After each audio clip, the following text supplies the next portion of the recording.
the poem that comes to me is not about what the people were debating or arguing about. It's about the feeling of frustration that I had while listening to it. I wrote The Age of Something Other Than Reason with the intention, right, to appeal to both poetry readers and non-poetry readers, people who maybe think that poetry isn't for them. I am doing that by not only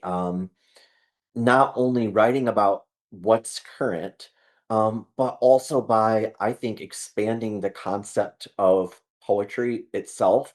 So one thing that I don't like in any regard is boundaries.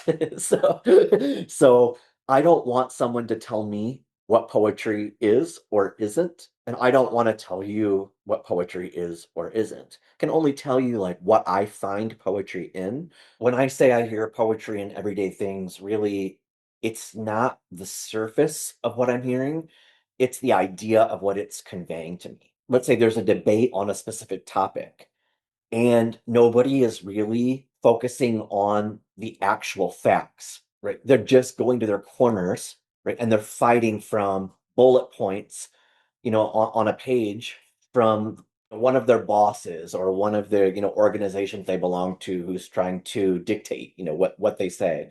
And that can turn into nonsensical debate.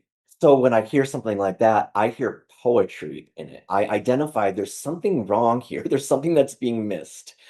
And what I'm hearing is a lot of blabber, right, that's not addressing, the state of facts or the actual problem. When you're writing a book and trying to capture, modern American culture, those are the moments that I hear poetry in. The poem that comes to me is not about what the people were debating or arguing about. It's about the feeling of frustration that I had while listening to it. That's why I'm calling this pop poetry, right? Because I know that one of my readers is going to read one of these poems and say, aha, me too.